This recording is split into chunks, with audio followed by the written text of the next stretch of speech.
The Cardinals hit the 80-win mark on Tuesday, thanks in part to another strong performance from one of their trade deadline acquisitions. Did a new haircut help break one rookie out of his recent slump? Plus, we have updates on Cardinals pitchers Dakota Hudson and Matz, all on today's episode of Locked On Cardinals. You are Locked On Cardinals, your daily St. Louis Cardinals podcast, part of the Locked On Podcast Network, your team every day.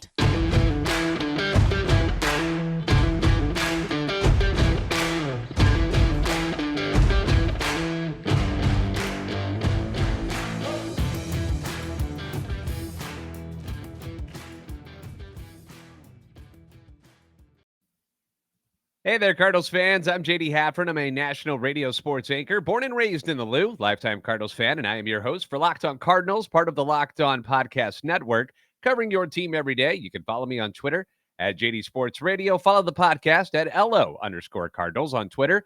I want to thank those of you who make Locked On Cardinals your first listen every day. We are free and available wherever you get podcasts.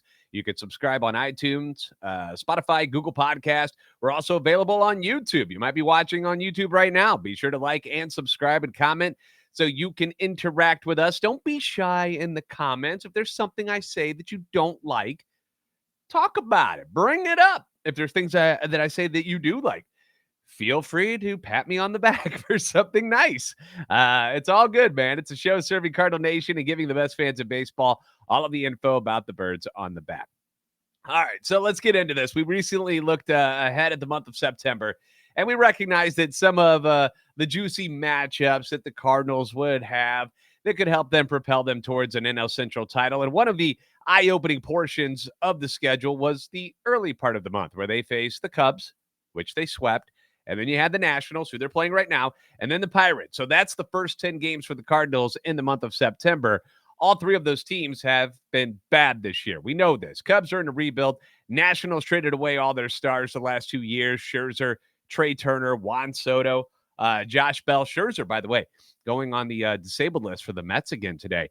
And the Pirates, they're the Pirates. They won't spend money, but they do have a couple of nice, young, talented guys like O'Neal Cruz, who I'm very excited to see play.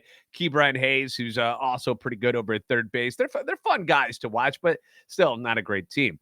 But you see what I'm getting at. The Cardinals have a chance to put even more distance between them and the Brewers before they meet again on September 13th and 14th at Busch Stadium.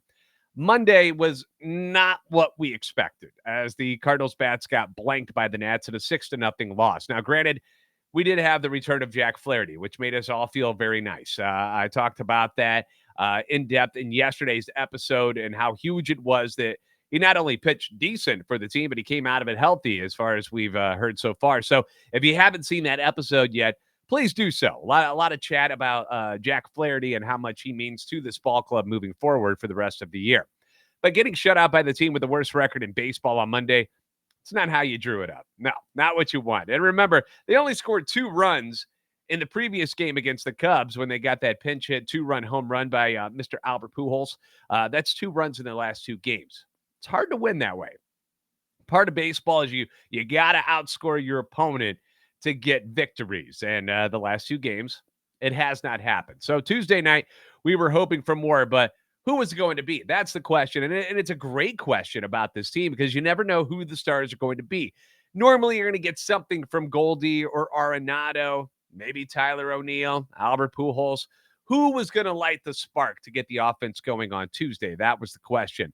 So Jose Quintana gets the ball for the Redbirds, and despite pitching as well as he had since coming over from Pittsburgh, his record just 1-1. Yeah, but he certainly deserves better, allowing 2 or less earned runs in each of his in each of his starts since he got traded over from the Pirates. So we'll start in the second inning on this one, where the Nats strike first with Luis Garcia doubling to right on a pitch away and out of the zone. Next hitter flies out, but with 2 down, Vargas dumps one into right field, which brings Garcia around. The Cardinals get into the hole 1-0. Now, something I've noticed that the Nats hitters have been doing really, really well is taking the ball the other way. Right-handed hitters, if you're pitching them away, they're just serving it over into right field. I mean, they've been just dotting up that right field line over there. Nootbaar is running all over the place. So perhaps that's not how we want to pitch them moving forward in this series, because it hasn't been the best recipe for success up to this point. They've been doing some damage with that. So things stay quiet on both sides until the bottom of the fourth, when finally the Cardinals get on the board thanks to a, stop me if you've heard me say this before, a great at bat by rookie Brendan Donovan, who works the count into his favor at 3-1 before launching a down and in fastball into the seats in center field, 103.5 miles per hour off the bat, just his third of the season. Donovan, not a home run hitter. That's not his game. His game is to work at bats and make the pitchers throw a lot of pitches, and he's been doing that with regularity for most of the season. But it's one of those moments that happens. So Donovan hits the homer where it kind of takes the monkey off the back of the Cardinals, so to speak. Pressure's off. They got the run. Let's just relax and see what else we can do from here. Inning continues with one out, Arenado singles, which brings in Corey Dickerson. And again, I'm not sure if it's just that Corey Dickerson is fully healthy now. Is it a confidence thing? What adjustments has he made with his swing? I've brought up on multiple occasions how he looks like he's swinging the bat harder since he got back from the calf injury that he suffered. I don't know if it's favorable match. I don't know. Corey Dickerson has been a beast, though, since the All-Star break. Are you guys ready for these numbers? First half, he hit 202 in 129 plate appearances. 202. And a lot of people wanted him gone. I was tired of watching him hit. I knew they weren't going to DFA him because they paid him $5 million. I knew that wasn't going to happen, but I didn't know what they were going to do with this guy, man. You can't just let this guy suck and be on the bench all the time and not play. Since the All-Star break, Corey Dickerson, a complete 180. He's hitting .415 in 84 plate appearances. That is absurd, okay?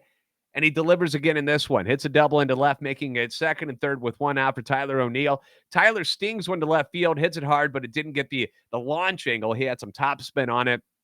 Still plenty deep enough, though, to get the run home, making it 2-1. And a situation like that one, I want to bring this up, too, with runners in scoring position and less than 2 outs. Those were situations earlier on in the season that the Cardinals were failing to cash in on.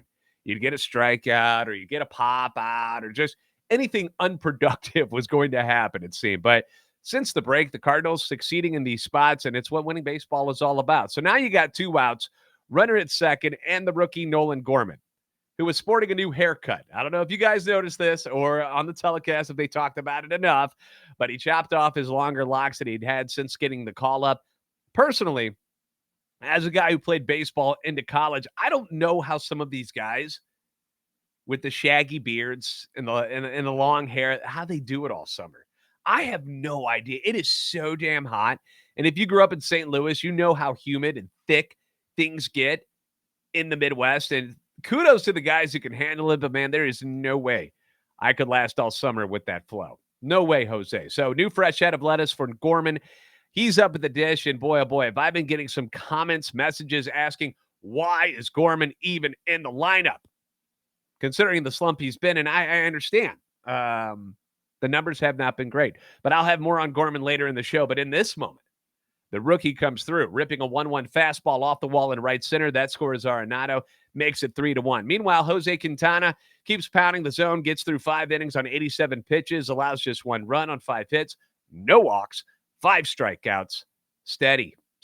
That's what he is. The birthday boy, Jordan Hicks, comes in and throws up 2 shutout innings. And don't look now, but Hicks seems to have figured some things out and has been quite good recently. He has not been scored upon in his last 8 innings. He's racked up 10 strikeouts and no walks. And that's always been kind of the issue with Jordan, is he'll walk people. If he throws strikes, his stuff's so nasty that guys, more times than not, they're not going to get a hit off of it. And sure, you'll get the occasional hit. It happens, but you don't beat yourself with walks. You make them hit you. That's what Jordan's been doing, and it's been fantastic recently. Bottom of 7 we go. Former Cardinals relief pitcher Steve Cishek comes in with his sidearm submarine delivery, which is tough on righties, but the lefties, they can see the ball pretty well against him. So it's not quite as rough. And leading off, you got Gorman, who is left-handed, so we like this matchup. And Gorman puts together another strong at-bat. Cishek throws him a 2-2 slider, and this wasn't even a bad pitch. It was low and away. Still in the zone. It was going to be a strike if Gorman takes it, so he would have struck out. But Gorman just stays back. He flips his wrist and puts it over the wall in right center, almost the same spot that his double went earlier, except it went off the bottom of the wall. But it's his 14th dinger of the year. That makes it 4-1, and that's all the Cardinals would need. Albert did get a chance to hit in the 8th, but he flied out to left field, so he's still at 695, one back of A-Rod for 4th all-time on the home run list. Giovanni Gallegos throws a shutout 8th inning. Ryan Helsley with his new Hells Bells intro came on in the 9th and struggled a little bit, gave up a hit and a walk, but still picked up his 14th save of the year. Helsley's ERA down to 0.98 on the season now. That's crazy. That's crazy. By the way, we retweeted a bunch of different angles of Helsley's new intro at LO_Cardinals on Twitter. One of them was even by the PA announcer, John Hewlett. Been there a long, long time, and he took one from his booth, from his vantage point, which was cool. I love all the theatrics of it all. It's kind of like, to be a wrestling nerd for a second, it's kind of like Kane from the WWE. Everything went red, and then you had like the fire in Helsley's name. Pretty darn cool. Not the explosive fire that comes out of the ring post that Kane would have, but still pretty cool. By the way, those intros, I believe, and stop me if you, or at least comment or say something about it below if you think I'm wrong about this, but did all of these intros things kind of take off after the movie Major League came out, with Rick Vaughn coming out to Wild Thing and the crowd losing their minds in that scene? Because I don't remember it being such a big deal until then. And then you had Mariano Rivera for years with the Yankees coming out to Enter Sandman. Trevor Hoffman came out to Hells Bells for a long time in San Diego.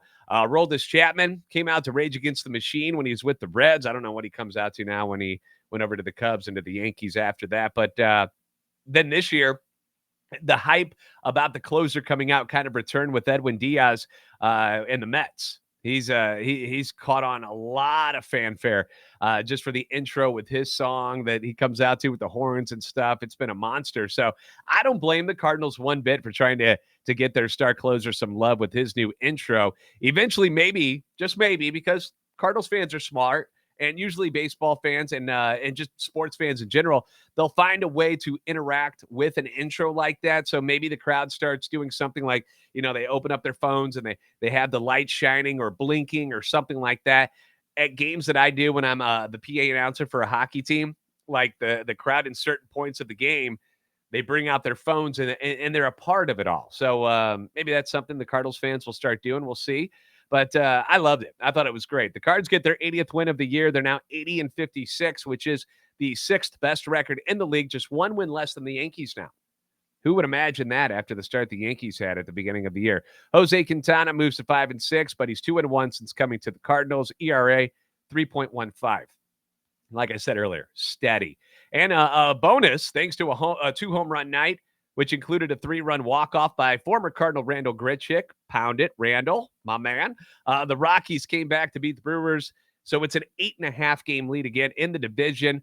I do want to talk more about Nolan Gorman here next. Plus, we've got updates on what Dakota Hudson and Steven Matz did in their minor league outings coming your way next on Locked On Cardinals. First, let's talk about some snacking. All right, I'm always in to talk about food. I love it. You're watching the game. Let's put you in this mindset. You're watching the game like last night. You're watching the game. Things are intense. Gorman's up. You don't know what's going to happen. You need something to snack on. Not a meal. You don't want a meal. Just a little something delicious, but not something carb and sugar heavy that's going to make you feel crappy later. You know how that gets into your gut and you're like, ugh, later on. Instead, get on board with what we do. Built Bar Puffs. If you haven't tried Built Bar Puffs yet, you're depriving yourself of one of life's greatest joys. And their new flavor is right up my alley. And I think it's going to be right up yours as well. The indulgent cookie dough covered in chocolate. Cookie dough chunk puffs. Light, chewy texture. Real cookie dough chunks. And of course, covered in 100% real chocolate. Plus, it's healthy for you. Yeah, you didn't know that, did you? Healthy for you. Cookie dough chunk puffs. A name like that, you think, no way. But they are. 160 calories, and they have a whopping 15 grams of protein in them. Run to Built.com, snag a box for you and the family, or just yourself if you can find a good hiding spot. Like all Built Bars, the new cookie dough chunk puff, covered in the 100% real chocolate. Healthy, tasty, light, fluffy texture. And they've also, because all Built Bars are good for you, they've got that collagen protein in them, which your body absorbs more efficiently and provides tons of health benefits. So eat something that tastes good and is good for you. You get the best of both worlds there. You're going to love the new cookie dough chunk puff, whether you need a snack for your workout, don't want to go into the gym on an empty stomach. It's never good. Late night treat, just need something right before you go to bed, or you just need a quick bite. Like I said, while you're watching the game, just boop, pop them in. Built is the perfect protein bar. They taste better than a candy bar. Ditch the calories, the fat, the sugar. Grab yourself a Built bar. And right now you go to Built.com, use promo code LOCKEDON15, and you can get 15% off your order. Use promo code LOCKED15 to save 15% today.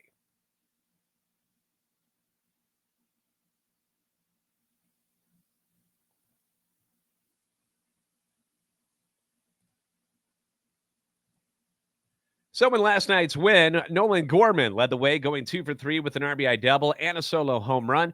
Up to that point, it hadn't been all that pretty for Nolan in recent games. In fact, the numbers have been flat out gross for the guy we're calling it Stormin' Gorman, I should say. Screw that up. See, I screwed up the joke, man. Stormin' Gorman. One for his last 16 with 9 strikeouts, and his average had dipped down to 231. We don't like that. Lowest since July 27th. OPS just 302. And Cardinal fans were wondering out loud why Gorman was in the lineup. I got multiple tweets and comments about it yesterday, which surprised me a little bit. I didn't think everybody would be so hard on Gorman so early in his career. I mean, this happens, right? To all players during a season where you've got the ups and downs. Goldie, Arenado, the best of the best. They all have slumps at one point in a season. Plus, Gorman is a rookie. And not just a rookie, 22-year-old rookie. He's one of the youngest players in the entire league. And not every rookie could be Michael Harris II with the Braves this year, or like Albert was when he got called up by the Cardinals his first year. That's not normal. These situations are not normal where they're that good right away. Those are the exceptions. Normally, rookies are going to need some time to figure things out. They got to adjust to the level of pitching they're seeing in the majors as opposed to the minor leagues. I mean, come on. Major league pitching is far and away harder to hit than the minor leagues. And they throw more strikes. They got nastier stuff. It's way more difficult. So what you're doing in the minors doesn't necessarily mean you're going to come straight up to the majors and just start tearing it up. We knew Gorman was going to strike out a lot because he's done that at every single level that he's played at. We knew he was going to have his ugly moments playing second base, although, to be honest, they've been few and far between. It's not like he's booting 20, 30 errors out there at second base when he plays. I expected much worse and much more growing pains on the defensive side. So that's been a pleasant surprise that he hasn't been that bad at second base at all. But we also know how talented Gorman is, how much power he brings to this lineup from the left-hand side. And through his recent struggles, you've seen his at-bats go down. It's happened. Ollie has always said he was going to play his best players each and every night when he can. And that's what he's done all season.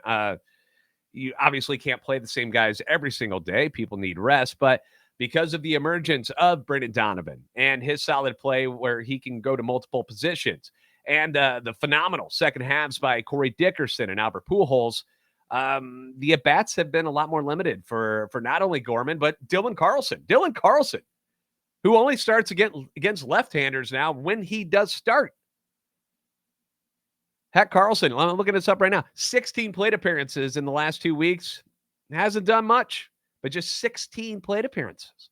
He's been riding the pine. This was a guy who was your starting right fielder, then your starting center fielder, and now he's on the bench because he's not producing. So Gorman has been going through some struggles, and John Denton wrote a great piece on MLB.com. Again, if you don't go on to MLB.com and you read John Denton's stories, you really should. He does a great job covering the Cardinals. Wrote this about Gorman and what he's done to get through this tougher time. And he says here that it was fellow rookie Brendan Donovan who helped Gorman through it. Now, according to Denton, Donovan, who's one of Gorman's closest friends, was trying to find a way to shake his buddy out of a slump and ended up digging up some videos from 2020 when there was no minor league season because of the pandemic. But the two of them were among a group of players working out at the AA Springfield complex. Those videos featured plenty of instances of the power-hitting Gorman smashing balls onto the roof of the workout facility beyond the right field fence at Hammons Field. And it worked out, at least for Tuesday. Both guys went yard. Gorman's 11th home run as a second baseman on Tuesday night pulled him even with Colton Wong for the most home runs by a rookie second baseman in franchise history. Also, Tuesday's smash was the 11th time this season that Gorman homered with 2 strikes, tied for the 5th most in the National League and tied for 8th most in Major League Baseball.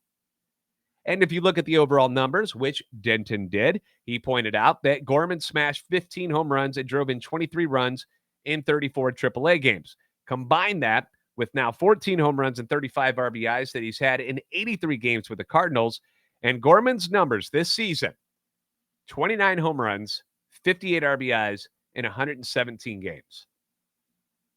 And this is the guy you want not taking at bats for you because of a recent slump. Really? That's who you want to bench. That's who you don't want to see up at the plate anymore. Ollie also pointed out that he likes Gorman at second instead of Donovan because of his ability to turn the double play better. And he said this, quote, "Footwork around the bag, arm strength, pivot. Gorman actually does a really nice job with it." And the Cardinals have been outstanding at turning double plays this year. They lead the league in that category by a whopping margin, like a massive amount. So for those of you who are being hard on Gorman right now, come on, man. Cut the 22-year-old rookie a little slack. All right? He's been pretty darn good. You can't just judge a guy. This is baseball, all right? This isn't football where 2 or 3 games that you can just, he sucks. Get him out of there. It's baseball. You got to give him weeks, sometimes even months, before you realize how good a player has been. But again, those numbers, 29 dongs, 58 ribbies in 117 games. You don't want that guy hitting. You're done with him. Hitting 230-something on the season now. As a rookie, you're over it. Come on, guys. Let's be smarter than that. I know you're smarter than that, Cardinals fans. Come on. All right, how about some more good news? Let's get into this one. In his first of 2 planned starts at Memphis, Dakota Hudson, who they sent down because they activated Flaherty. Not punishment, by the way. He was just sent down because they want him to work on some things, make sure he's still starting so he can come up for the doubleheader against the Reds later this month. But last night, Dakota Hudson came within 1 out of a complete game. He allowed 8 hits, walked 2, threw 109 pitches, over 8 2/3 scoreless innings, struck out 8. Attaboy, Dakota Hudson. That is solid stuff. And that is what you want to see from a guy like Hudson. That's the response you want when you send a pitcher down who's had a tough go at the major league level this year, who's coming off of Tommy John surgery. You want him to go down there, work on his craft, get better. That way he can be useful for the big club later on this month and maybe even more in the future of this season. He's going to be a part of this future probably next year. But in the immediate future, you're going to need him against the Reds. And what happens? What happens if something were to go down with like Wainwright or Michaelis or Quintana or Montgomery, something horrible, like an injury of some sort? I'm not trying to jinx anybody. I'm just saying you got to be prepared for stuff like that. You've got Jake Woodford, who people seem to like. Dakota Hudson, if he can get back to where he was at the beginning of the season and throw like he just did last night, how cool is that? That's amazing to have that problem. Steven Matz, who the Cardinals want to bring back as reliever before the end of the year, made a rehab start for Springfield last night, threw 30 pitches in 1 1/3 innings. He walked 3, struck out 3, which isn't great, but just the fact that he's on the mound again, pretty awesome considering the knee injury that he suffered. So if you can get Matz to come back and be a left-hander out of the bullpen this year, cool. That's great. After the win last night, the Cardinals are now 6-1 in Quintana, 7 starts, although he has gone 6 innings just twice, and they are 6-0 in the 6 starts for Jordan Montgomery, who will be your pitcher tonight. The Nats are going to throw righty Corey Abbott, and one stat that stood out to me looking at the numbers for the Cardinals against Abbott is that Tyler O'Neill has 2 at-bats against him. Both of those have been home runs. So hopefully we'll get to see more fireworks tonight by Bro Neal and company at Busch Stadium. First pitch is scheduled for 6:45 St. Louis time. And I didn't want to be the first one to start counting down because I do believe in jinxes and stuff like that. I don't want to be that guy who did this first, but I did see people posting magic numbers online last night. So I feel like that opened up the door for me to go ahead and do this and say that the Cardinals magic number is now 19 to clinch the NL Central Division Championship. Thanks again for making Locked On Cardinals your first listen every day. Now for your second listen, go check out the Ultimate Pro Football Preview 2022. It's an 8-episode extravaganza to get you ready for the NFL season. The local team experts of the Locked On Podcast Network, plus a betting angle from Lee Sterling of Locked On Bets, all combining into one ultimate NFL preview. Search for Ultimate Pro Football Preview 2022 on your Odyssey app, YouTube, or wherever you get your podcasts. As always, be sure to like, subscribe on YouTube, follow on Twitter at LO_Cardinals, and me personally at JD Sports Radio. You are the best fans in baseball for a reason, and I'll see you next time right here on Locked On Cardinals.